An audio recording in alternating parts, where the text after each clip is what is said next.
হাত্তা তুত্তাখাদাল মাসাজিদু তুরুকা, মসজিদের সামনে দিয়ে হেঁটে হেঁটে চলে যাবে, নামাজের জন্য যাবে না।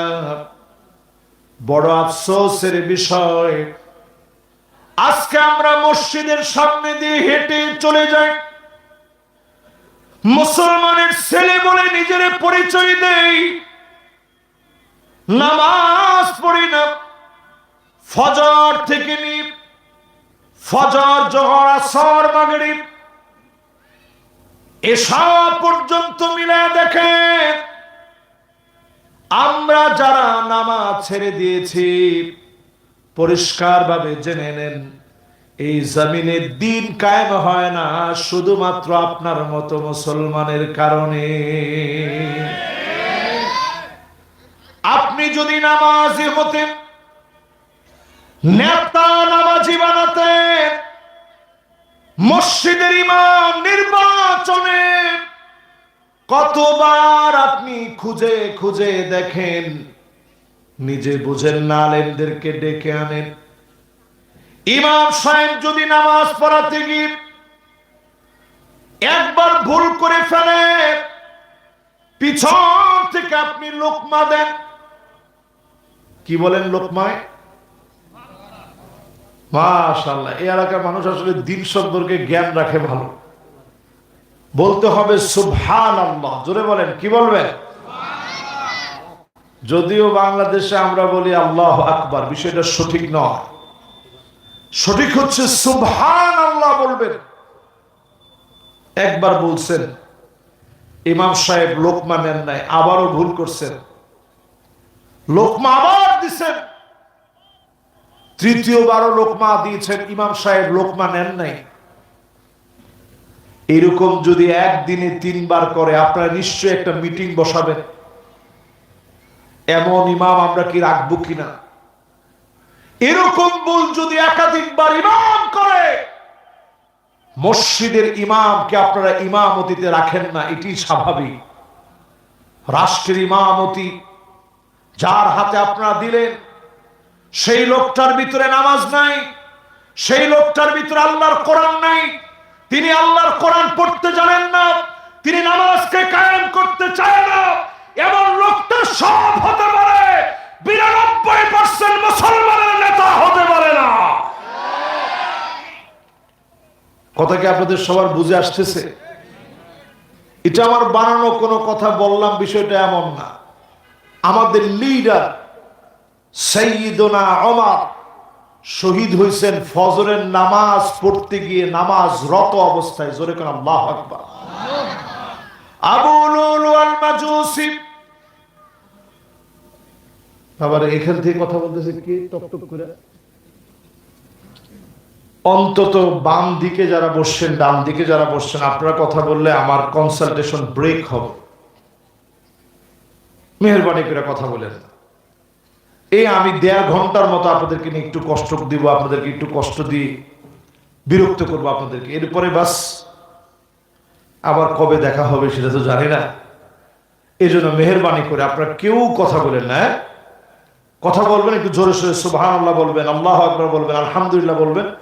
কোথাও যদি আমার ইবাদতগত কোনো ভুল হয় অথবা তথ্যগত বিভ্রাট হয়, নিশ্চিত আপনি ধরায় দিবেন, এটা আমি কোনো রাগ করব না। ও মাইকটা একটু ডিস্টার্ব করতেছে তাই?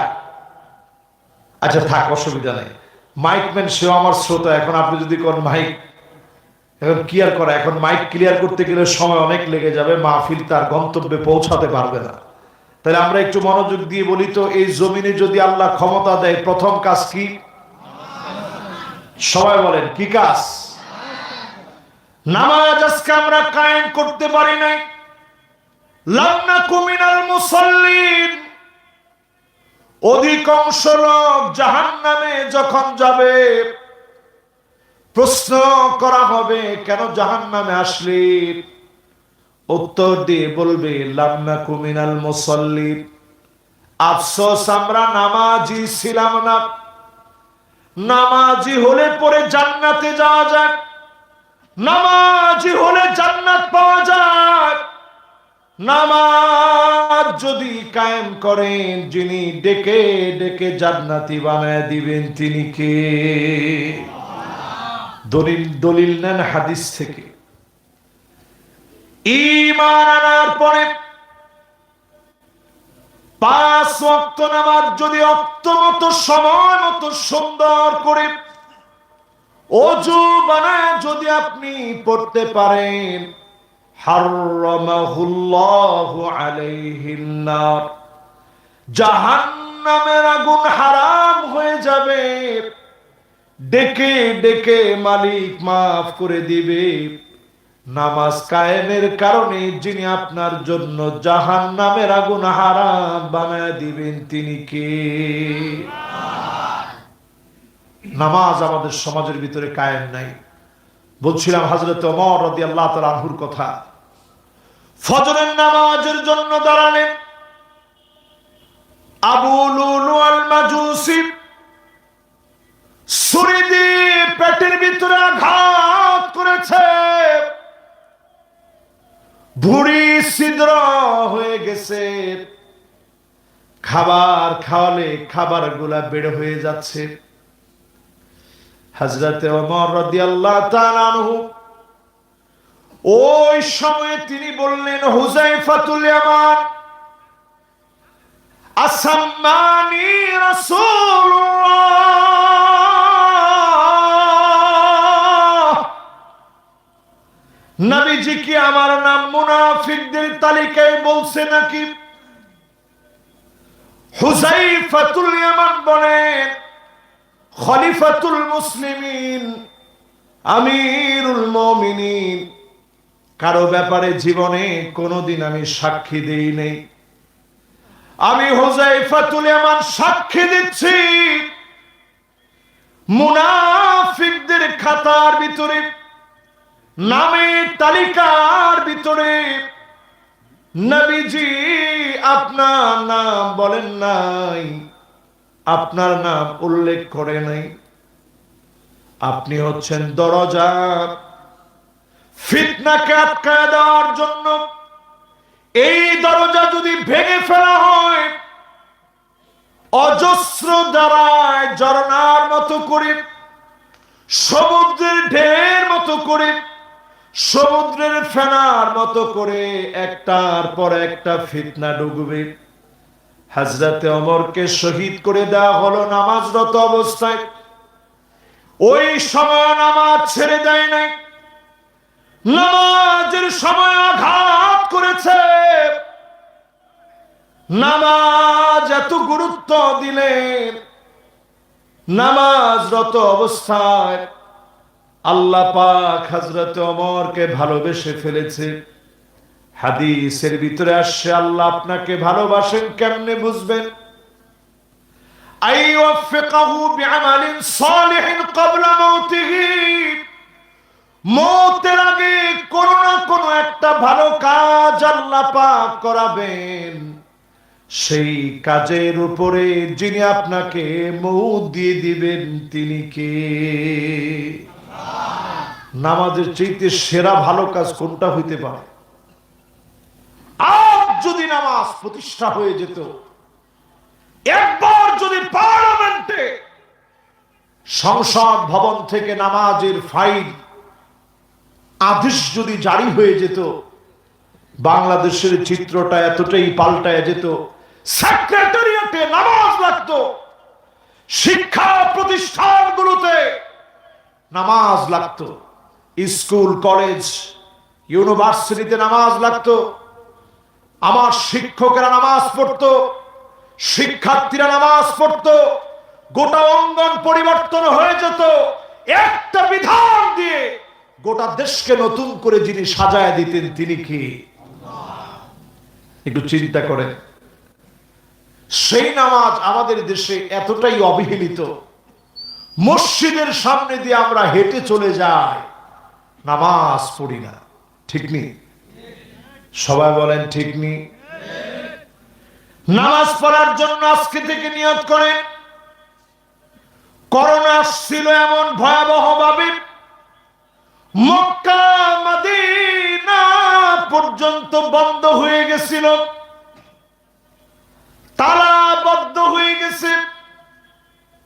মক্কা মদিনার মধ্যে তালা লাগানো ছিল। হজের কার্যক্রমকে অল্প সংখ্যায় সীমিত করা হয়েছিল। আমাদের দেশকে রেড জোন ঘোষণা করা হয়েছিল। বাংলাদেশে অসংখ্য মানুষ মরবে বলেছিল বিশেষজ্ঞরা। এই দেশের মাদ্রাসাগুলোতে বাহির থেকে তালা মেরে ভিতরে ভিতরে ছোট্ট ছোট্ট বাচ্চারা কোরআন পড়েছে, হাফেজে কোরআনরা তেলাওয়াত করেছে। মসজিদে মসজিদে গোপনে গোপনে আল্লাহর গোলামেরা নামাজ পড়েছে। তারাবির সময় আমি নিজে সাক্ষী, মসজিদে আমারে ঢুকতে দেয় নাই। বাসার ছাদে গিয়ে নামাজ শুরু করলাম। আমি তাকায় দেখি ডান আর বামে সব বিল্ডিং এ বিল্ডিং এ তারাবির নামাজ শুরু হয়ে গেছে। সাধ্য মতো সবাই তারাবির নামাজ পড়তেছে। আমার কাছে এই কথা বুঝে চলে আসছে যে দেশের মানুষ জায়গায় জায়গায় তারাবির নামাজ শুরু করেছে, ওই দেশ থেকে যিনি করোনাকে উঠায় নেবেন তিনি কে? ঠিকই বাংলাদেশে করোনা তেমন ভয়াবহ কিছু হয়নি। এই কয়েকদিন আগে 21শে নভেম্বর একটা ভূমিকম্প হয়ে গেছে ঢাকার বুকে। রাজশাহীতে টের পাইছেন? ও মানে একেবারে হালকা তো হুজুর ওইরকম বুঝি নাই। তাহলে যদি এই যেমনি হালকাটা বলছেন, এরকম ভারী যদি একটা বাড়ি দেওয়া হয়, জমিন যদি ফেটে চৌচির হয়ে যায়, আপনারা খুশি হবেন? আল্লাহ পাক কেন আমাদেরকে আযাব দেন নাই? ওই 21শে নভেম্বর ছিল জুমাবার, 10:38 ভূমিকম্প যখন আঘাত করেছে, আমি নিজে অ্যালার্ম দিয়ে ঘুমাচ্ছিলাম। 11টায় উঠে জুমার জন্য প্রস্তুতি নেব। হঠাৎ করে মালিক একটা অ্যালার্ম বাজায় দিলেন। এমন জোরানো জোরানো অ্যালার্ম বেজে উঠল,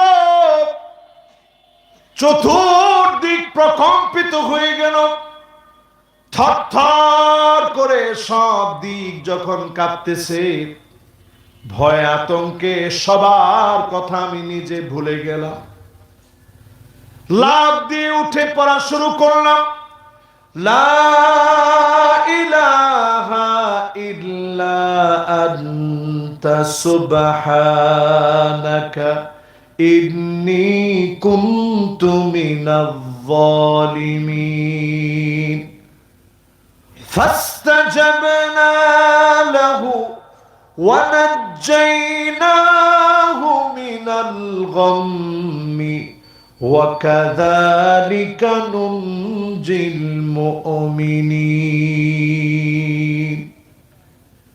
চতুর্দিক থেকে আমি আল্লাহ আল্লাহ বলা চিৎকার শুনলাম। ভূমিকম্পটা 5.7 মাত্রার হলো। যদি আল্লাহ তাআলা ঘুরায় 7.5 মাত্রার বানায় দিতেন, হাজার হাজার বিল্ডিং ঢাকা শহরে সেজদায় পড়ে যেত। কত লোক বেনামাজি হয়ে আল্লাহর সামনে দাঁড়াতে হতো। যারা ফজরের নামাজটা পড়ে নাই, এই রকম বিপদগুলা মালিক মাঝে মাঝে দেন স্মরণ করায় দেওয়ার জন্য। কোরআনুল কারীম আল্লাহ রাব্বুল আলামিন বলেন, আওয়ালা ইয়ারাউনা আন্নাহুম ইফতানুনা ফি কুল্লি আমিন মাররাতান আও মাররাতাইন সুম্মা লা ইয়াতুবুনা ওয়া লা হুম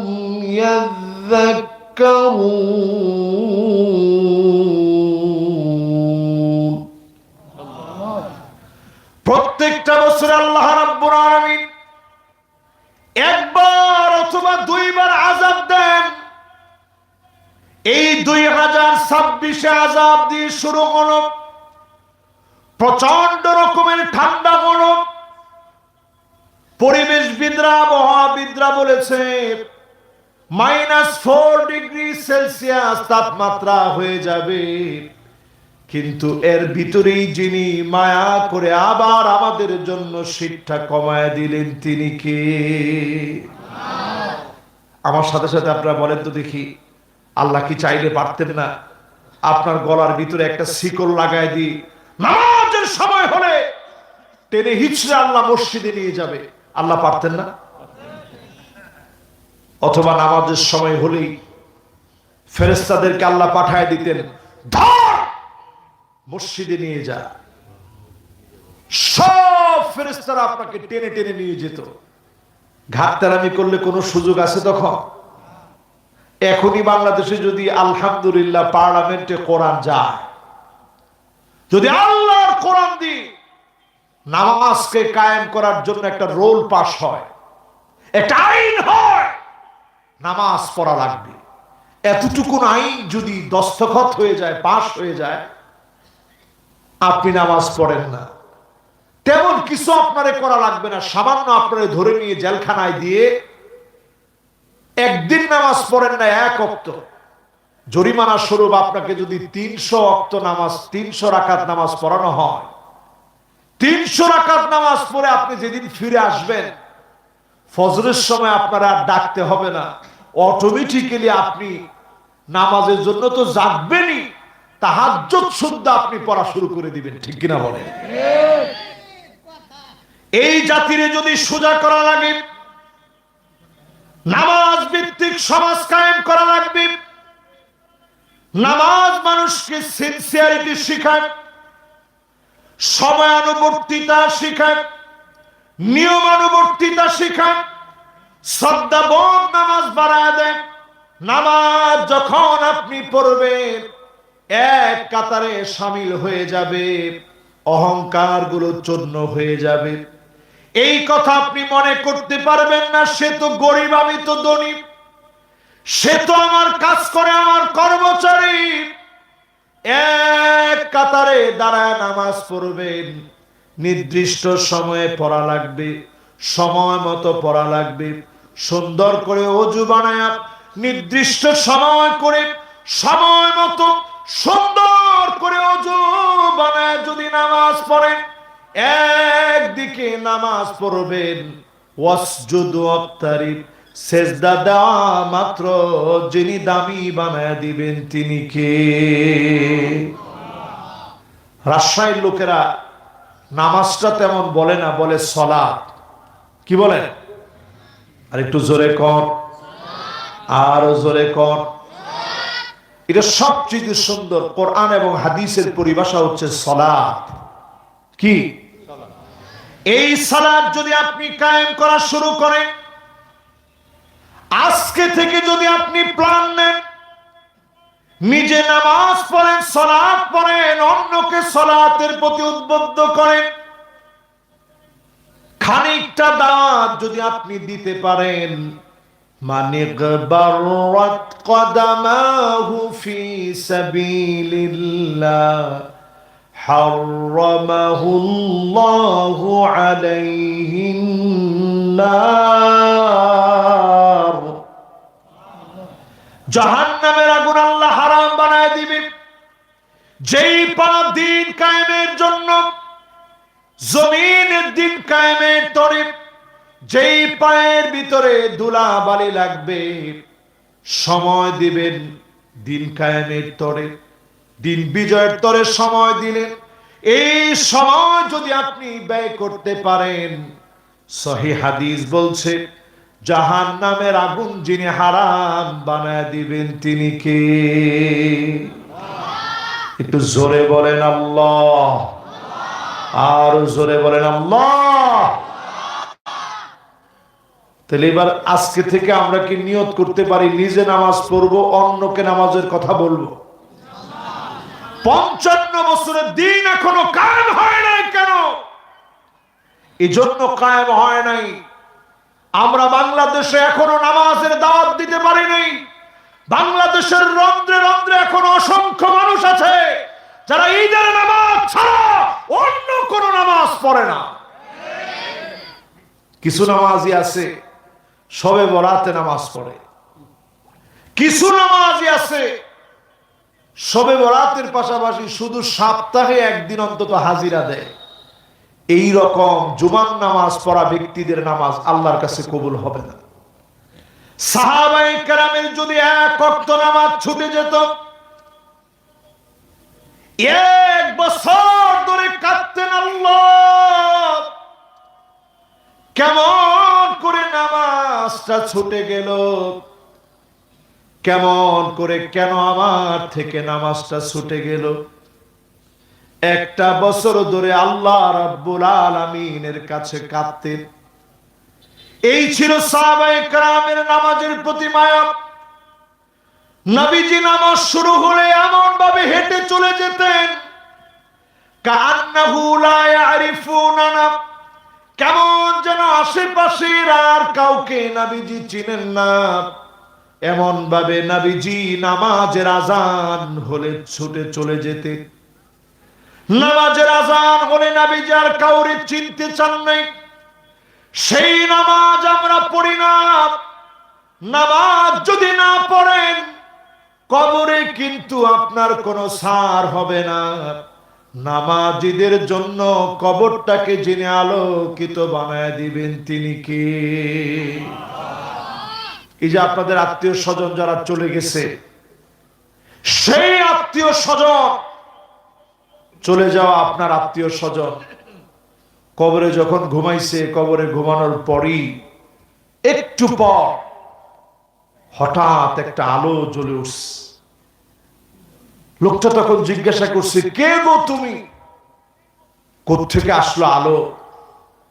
আমি তো সবাই রেখে চলে আসছি, কাউরে তো সাথে আনি নাই। তখন সেই আলো উত্তর দিয়ে বলবে, নূরুন ওয়া বুরহানুন ওয়া নাজাহ,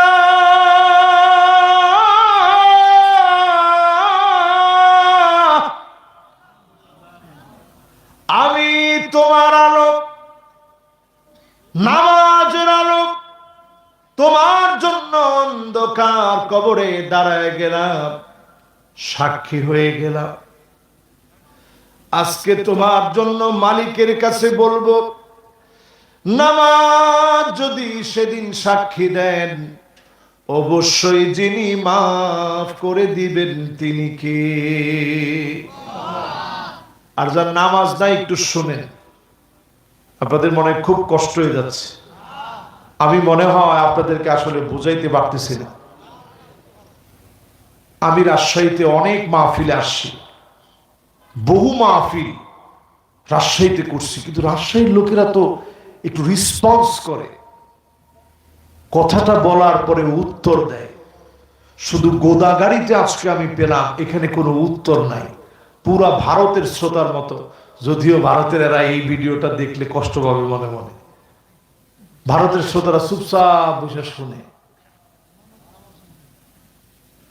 আপনারা তো সেরকমই হয়েছিল অনেকটা।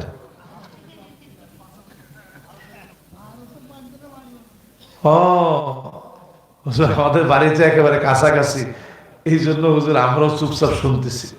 আল্লাহ যাতে সাকিনা নাজিল করে। তাহলে একটু জোরে সরে বলেন তো আল্লাহু আকবার। এটা হচ্ছে হিম্মতওয়ালা মোমেনদের আওয়াজ। যে মোমেনদের হৃদয় থেকে হিম্মত আস্তে আস্তে মরে গেছে, ওরা কোনো নারায়ে তাকবীর, আল্লাহু আকবার স্লোগান জানে না। রাজশাহীর লোকেরা কি জানে? দেখি একজনের স্লোগান দেন তো দেখি।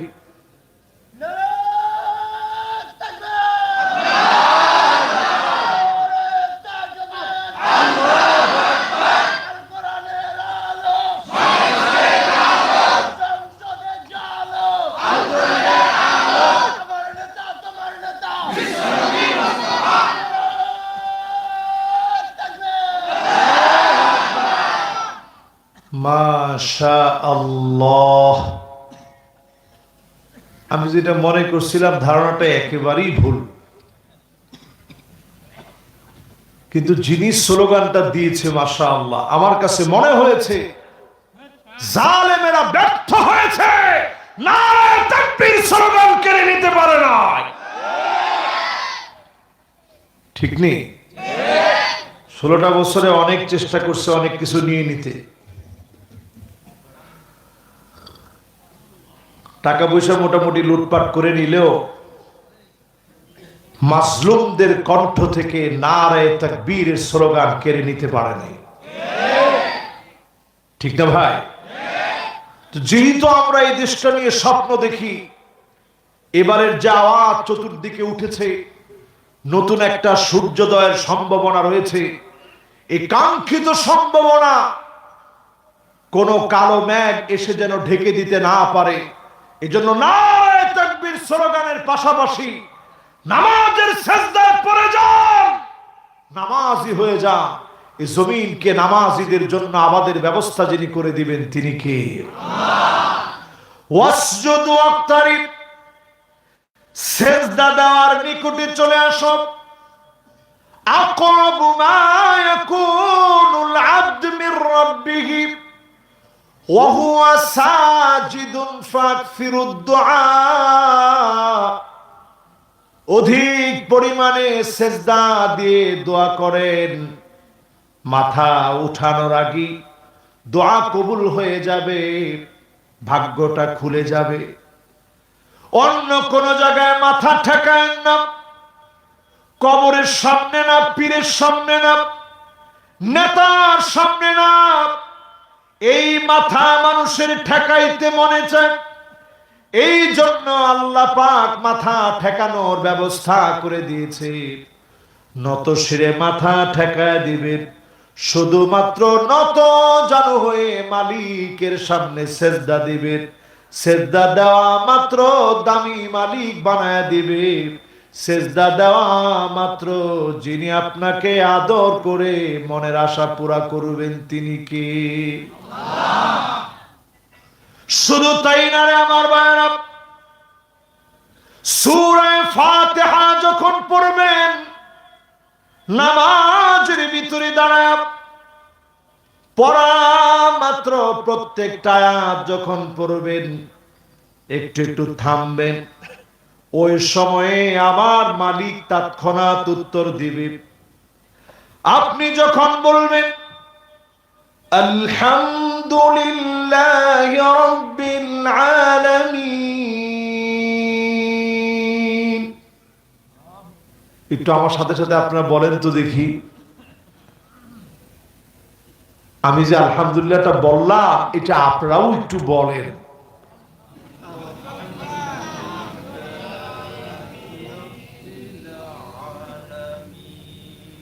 মাশাআল্লাহ, পিছনে যে ভাই বলছে এত সুন্দর হয়েছে।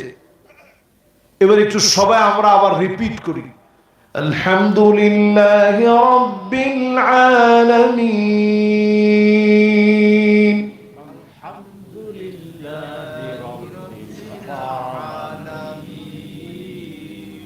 মাশাআল্লাহ। এই যে আপনারা এখনো বলতে চাইতেছেন না কেন জানেন? যে হুজুর আমাদের উচ্চারণ ঠিক হয় না। আচ্ছা বলেন তো দেখি, ইসলামের বয়স হয়ে গেছে, জন্মের পর থেকে তো ইসলাম পাইছে, এরপরও যদি ধরে নেন যে বালেগ হইতে 15টা বছর লাগছে, তো যদি আপনার বয়স 30 হয়, 30টা বছর ধরে ইসলাম পেয়েছেন, এরপরও দিনের কিছু আমরা শিখলাম না, সূরা ফাতিহাটা পড়লাম না। মহব্বত নিয়ে যদি আপনি প্রথম আয়াতটা নামাজের ভিতরে পড়েন, আল্লাহ পাক তৎক্ষণাৎ জবাব দিয়ে বলবে হামিদানি আবিদি, আমার বান্দা আমার প্রশংসা করল। আপনি যখন বলবেন আর রহমানির রহিম,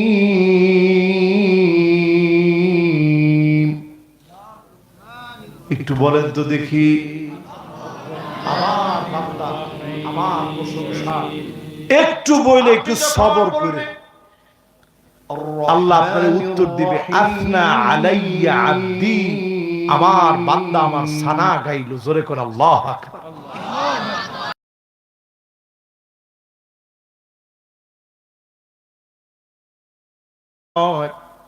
কাখরদালাতিন সাবআ, 7টা সরিষার দানা আপনার আমার হাতের ভিতরে রাখলে যেমন ছোট হয়ে যাবে, নড়াচড়া দিলে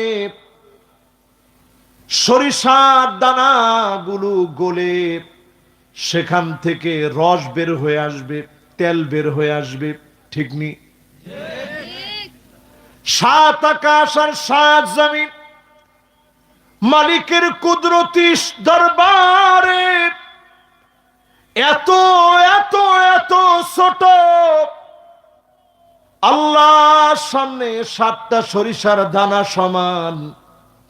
আমার আপনার অবস্থা কোন জায়গায় চিন্তা করে। এরপরও আপনি যখন জবান দিয়ে বলেন মালিক ইয়াউমিদ্দিন, আমার আল্লাহ জবাব দিয়ে বলে মাজ্জাদানি আবদি,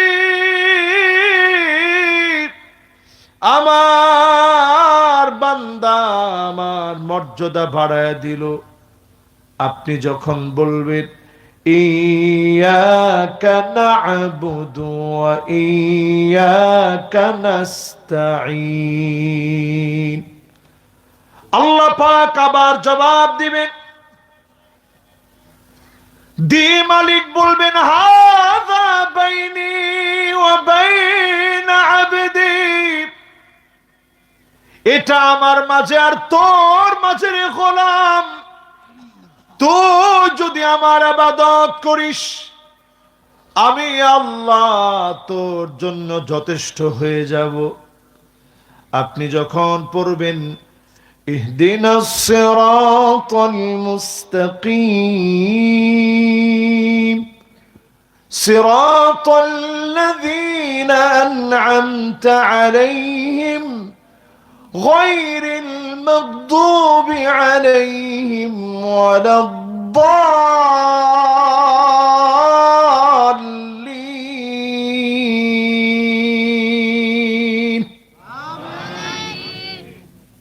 মাশাআল্লাহ, এই তো জোরে সোরে আমিন কইছেন আপনারা। এই যে আপনারা যে জোরে সোরে আমিন বলছেন, এই যে সূরা ফাতিহাটা পুরাটা পড়ছেন, একটু অনুধাবন করেন তো দেখি। শেষের এই 3টা আয়াত পড়ার পরে আমার মালিক কি বলে জানেন? আল্লাহ বলে হাদা বাইনি ওয়া বাইনা আবদি ওয়া লিআবদি মা সাল, এটা আমার মাঝে আর তোর মাঝে। বান্দারে তুই চাইতে দেরি করবি, আমি আল্লাহ তোরে দিতে দেরি করব না। জোরে করে আল্লাহু আকবার। এই নামাজের ভিতরে মালিকের সঙ্গে সম্পর্ক হবে, প্রতিনিয়ত সম্পর্ক বিল্ড আপ হবে। আপনি কেঁদে কেঁদে মালিককে বলবেন, মালিক শুনবে।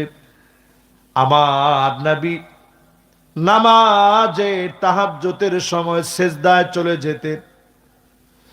আম্মা জান আয়েশা বলেন সারাদিন কষ্ট করা মানুষটা এত পরিমাণ কেন কাঁদতেছে?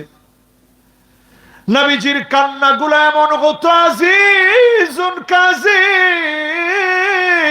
মিরজাল, টকবক করা ফুটন্ত পানি টকবক করে ফুটলে যেমন করে আওয়াজ হয়, আমার নবীজির ভিতর থেকে এমন টকবক করে আওয়াজ বের হতো। আম্মা জান আয়েশা বলেন আমার কানটারে নবীজির জবানের সামনে নিয়ে যেতাম। কি মনে করে নবী এত পরিমাণ কান্দে? জবানের সামনে যখন নিতাম আমি শুনতাম অন্য কোনো কিছু বলে নবীজি কান্দে না। নবীজি কান্দে আর বলে আল্লাহুম্মা উম্মতি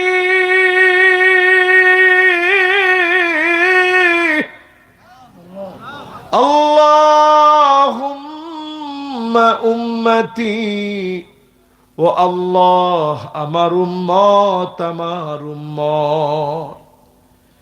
যে উম্মতদেরকে নবীজি কোনোদিন দেখলই না,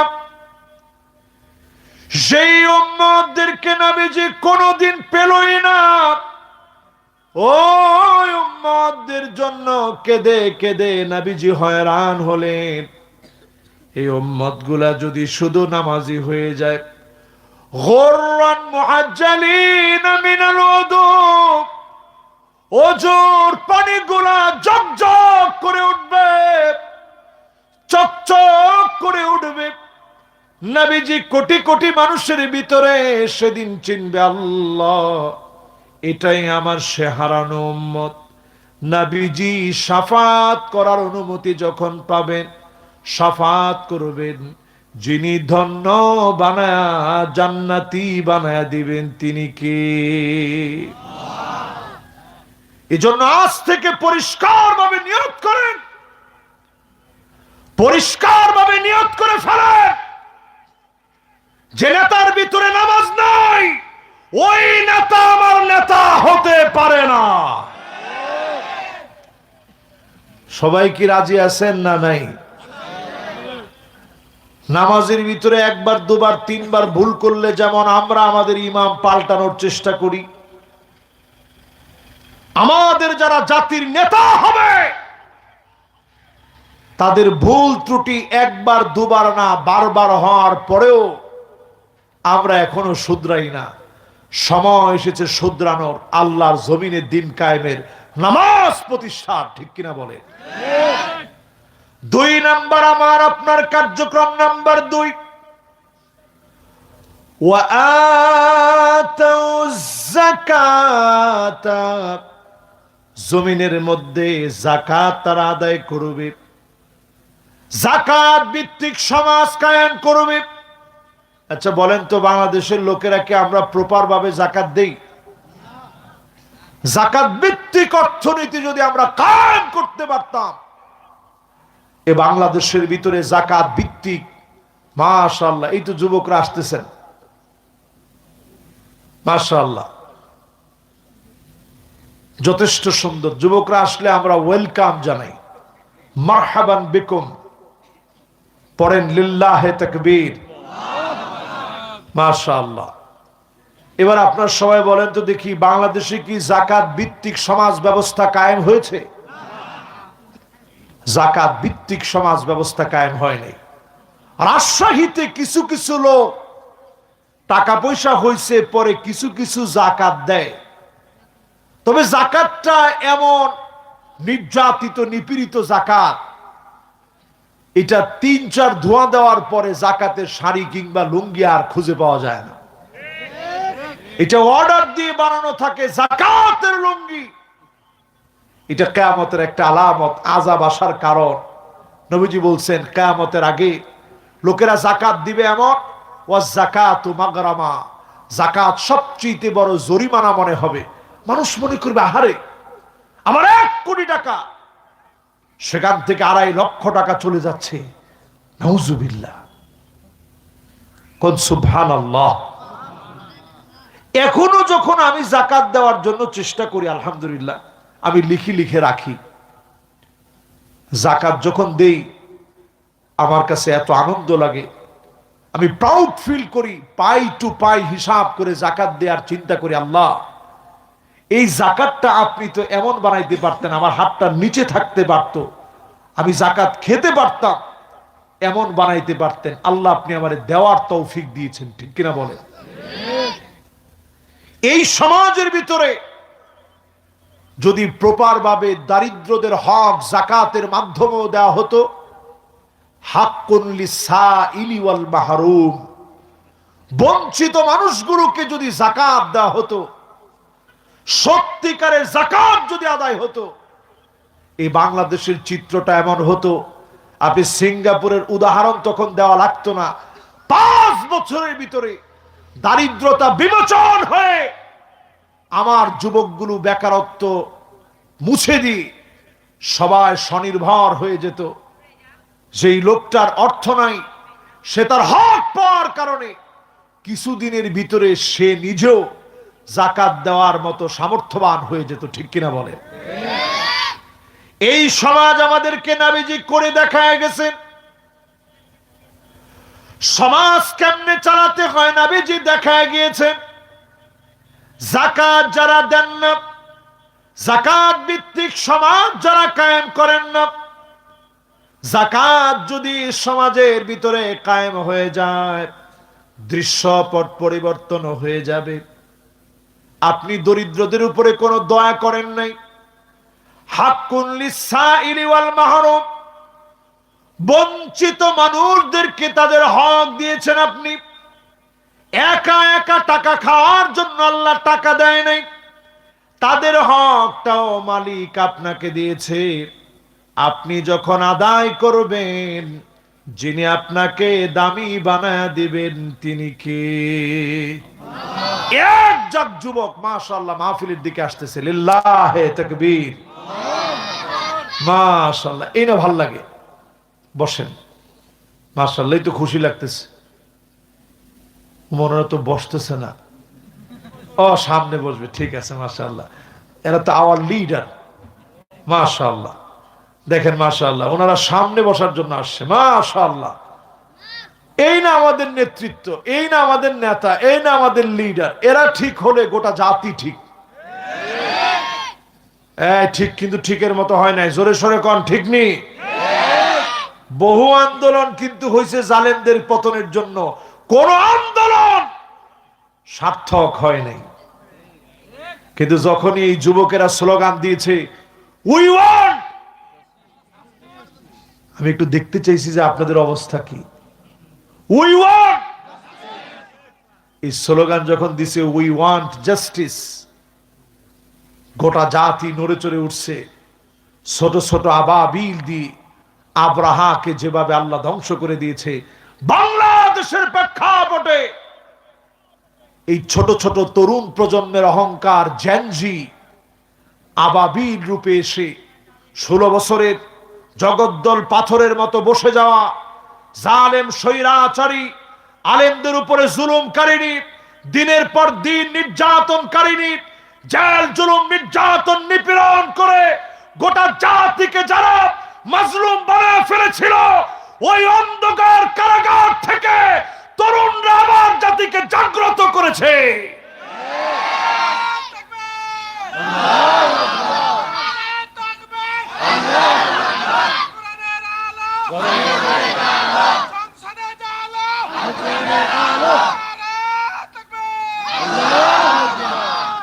দেখেন এখানে দুই ধরনের স্লোগান উঠছে, একটা হচ্ছে সংসদে জালো, আর একটা হচ্ছে ঘরে ঘরে জালো, ঠিক না?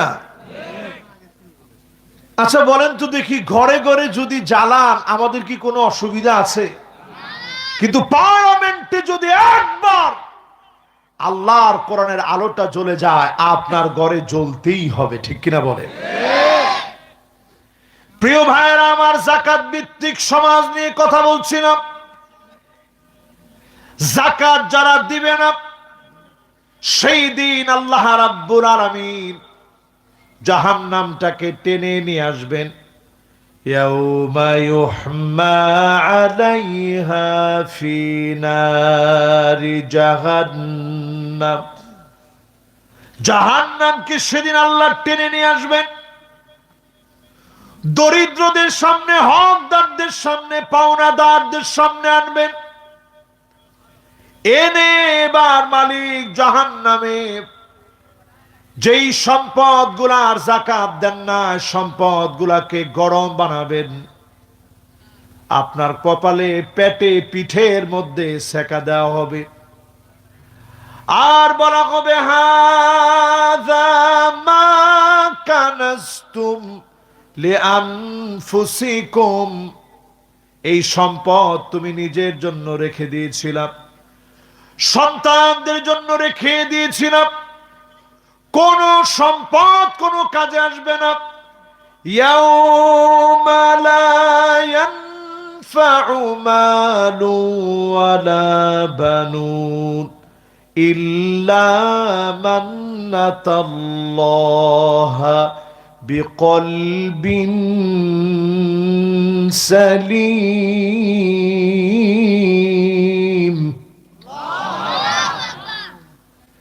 এই সন্তান সন্ততি টাকা পয়সা কাজে আসবে না। সত্যিকারে মানুষের হক যদি বোঝায় দিয়ে থাকেন, আপনি যদি নিরাপদ ঈমান নিয়ে আল্লাহর সামনে দাঁড়াতে পারেন, দয়া করে সেদিন যিনি মাফ করে দিবেন তিনি কে? আমার 2 নাম্বারটা শেষ, এবার আমার 3 নাম্বার পয়েন্টে যাচ্ছি। আপনারা কি আমার সাথে আছেন না গেছেন? 3 নাম্বার পয়েন্ট হলো وَأَمَرُوا بِالْمَعْرُوفِ।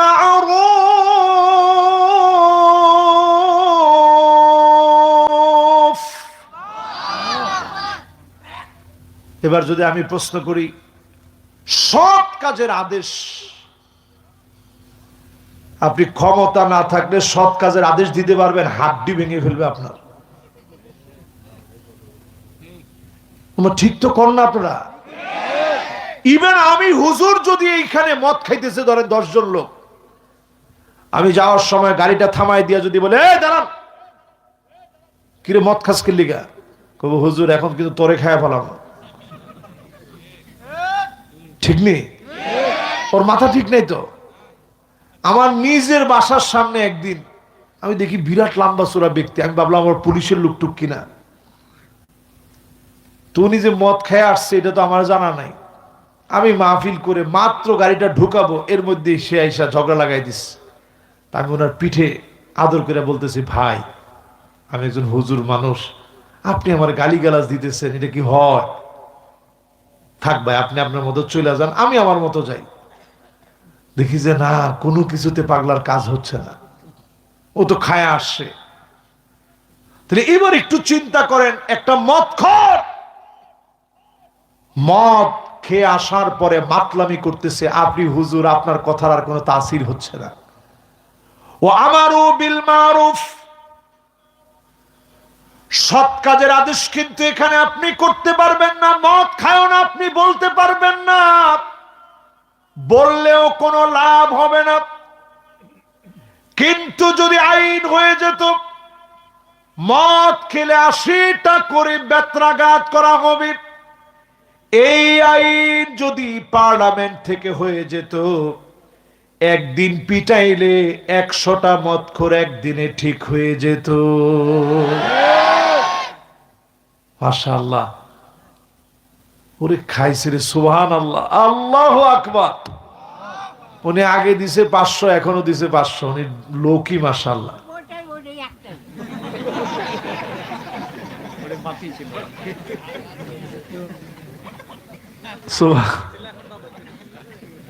মাশাআল্লাহ, কিরকম মানুষ দেখছেন, আল্লাহু আকবার। দেখছেন, এটা একটা জান্নাতি মানুষের পরিচয়।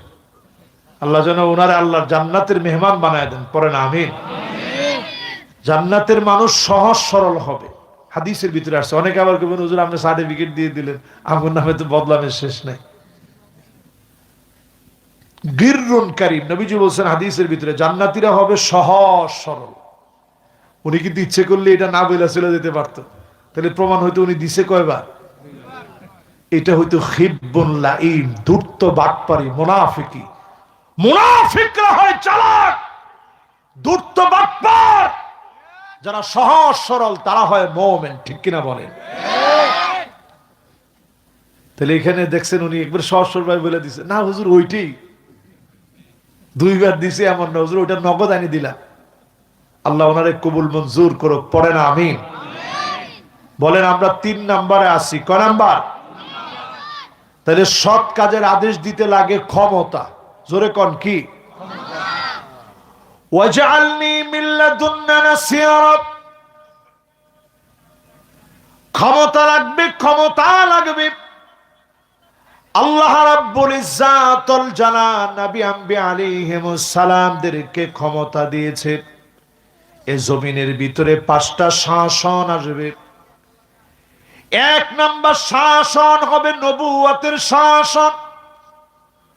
নবীদেরকে দিয়ে জমিন আল্লাহ শাসন করাবেন। আমার নবী শাসন করে দেখায় দিলেন, যেই শাসনের ভিতরে বনি মাখজুমিয়া গোত্রের একজন নারী চুরি করে ফেলেছে, হাত কাটা লাগবে। নবীজি নিজে হাত কাটবেন, বিচার করবেন। সবাই বলা বলি শুরু করে ফেলেছে। কিছু জরিমানা দিয়ে যদি মাফ করা যেত, কিন্তু নবীজির সামনে এসে কেউ বলতে পারে না।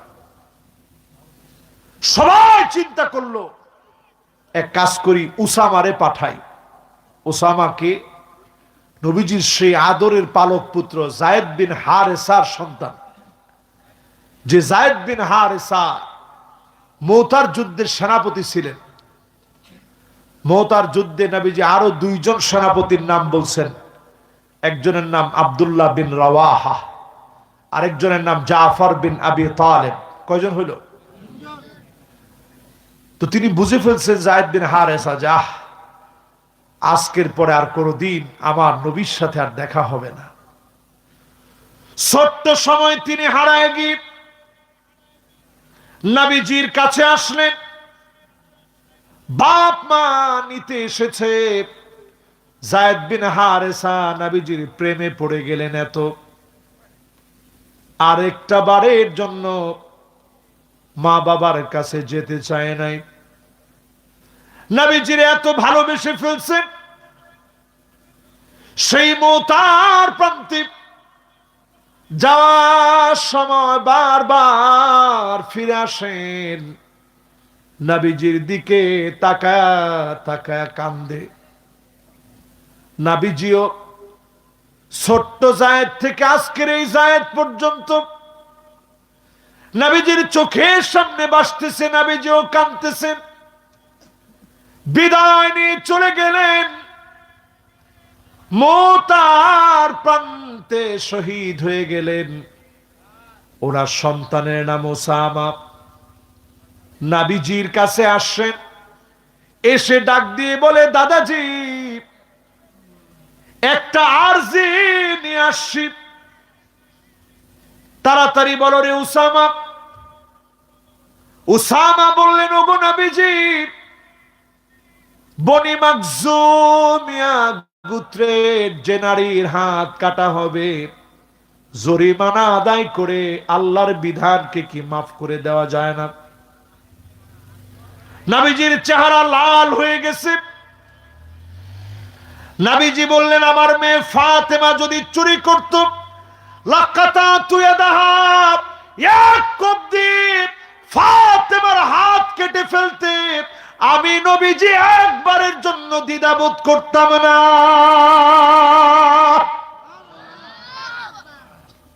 চিন্তা করেন কারে কয় বিচার। এটা হচ্ছে নবুয়তের শাসন। নবীজি বলছেন এরপরে আরো একটি শাসন আসবে, খেলাফতের শাসন, খুলাফায়ে রাশিদিনদের শাসন। 32 বছর 6 মাস ধরে আবু বকর, ওমর, উসমান, আলী রাদিয়াল্লাহু আনহুম ওয়া আরদাহুম, ওনারা শাসন করেছে। ওটা খুলাফায়ে রাশিদিনদের শাসন ছিল।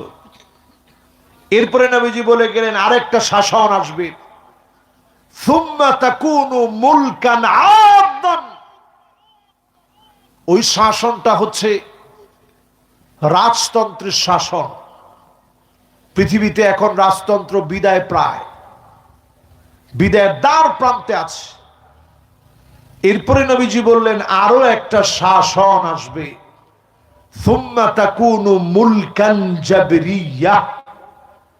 স্বৈরাচারদের শাসন আসবে, যারা আলেমদেরকে কাটবে, আলেমদেরকে জেল জুলুম নির্যাতন করবে, নিরীহ মানুষদেরকে ফাঁসির মঞ্চে নিয়ে যাবে, ওরা হবে স্বৈরাচারী।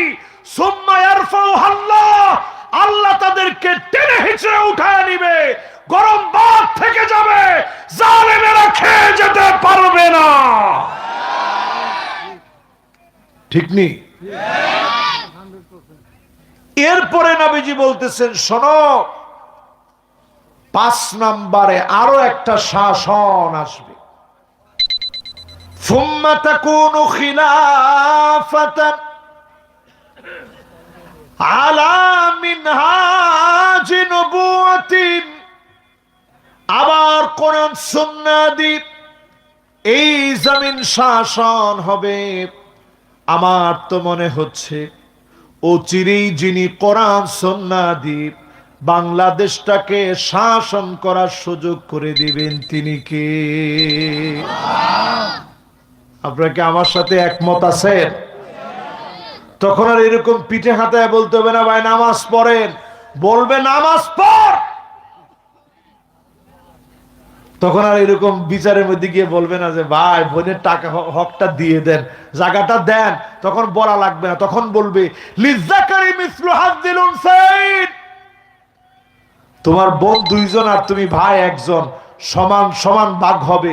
বাজারের জমিও ও নেবে, ভিটার জমিও ও নেবে। ঠিক কইছে একজন যে এখনো বিয়ে শাদী করে নাই, ঠিক নেই? এরপরে আল্লাহ রাব্বুল আলামিন বলেন ওয়ানাহাউ আনিল মুনকার, অসৎ কাজ থেকে নিষেধ করা লাগবে। সৎ কাজে আদেশ করতে, অসৎ কাজ থেকে নিষেধ করতে শক্তি লাগে। আল উমারাউ বিলিয়াদ, শাসক গোষ্ঠী হাত দিয়ে অর্ডার করবে। ওয়াল উলামাউ বিল লিসান, নির্ভয় আলেমরা কথা বলবে। এখনো আলেমরা কথা বলতে পারে না, জায়গায় জায়গায় আলেমদেরকে বাধা দেওয়া হয়। আরে নামাজের সেজদার ভিতরে একটু দেরি করলেই তো মুরব্বী একজন গিয়ে বলে হুজুর এদিকে আসেন। জি চাচা কি হয়েছে? বয়স কত আপনার? এই তো আমার বয়স 30 বছর। এই জন্য বুদ্ধি বিবেক অনেক কম, আমার বয়স কিন্তু 75।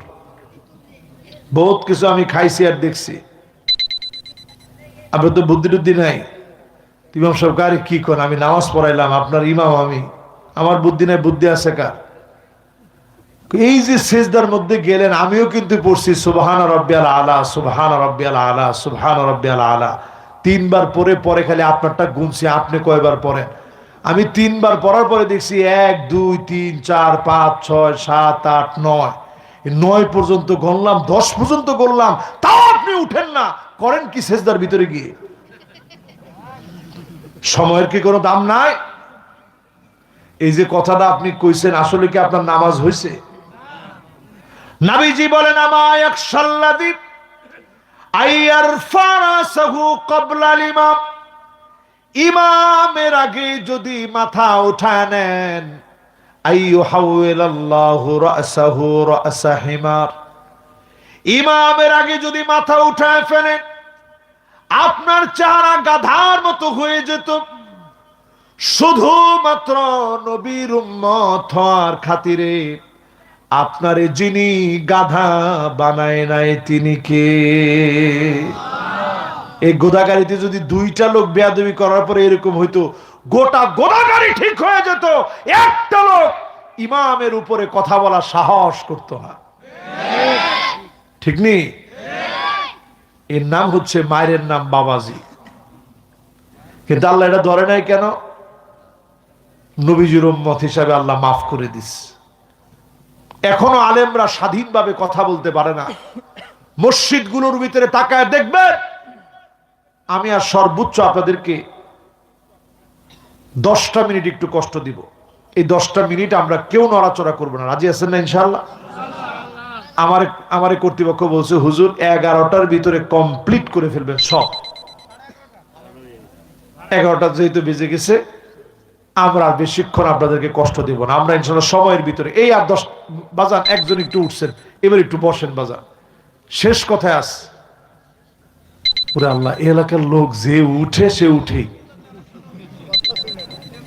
যে উঠে সে আর বসবার নয়। মাশাআল্লাহ। এবার একটু আল্লাহকে ডাক দিয়া বলেন তো আল্লাহু আকবার।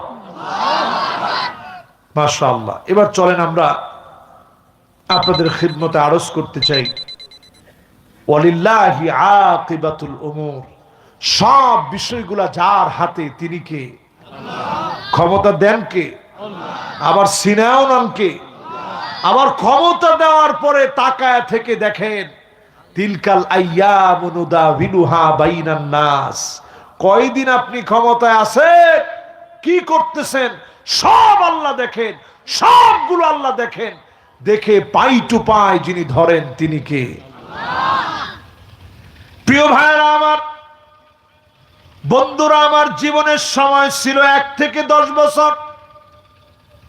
জন্ম লাভের পর থেকে নিয়ে 10টা বছর পর্যন্ত কোনো হিসাব নাই। জীবনের আরেকটা সময় চলে আসছে, আরবিতে বলে গোলামুন, 10 থেকে নিয়ে 15 অবধি বালেগ হওয়ার সময়। এখন প্রযুক্তির যে অবস্থা, 10 বছরই পোলাওয়ান বালেগ হয়ে যায়। যে 10 বছর ওই কইতেছে ঠিক, এখন 10 বছরই পোলাওয়ান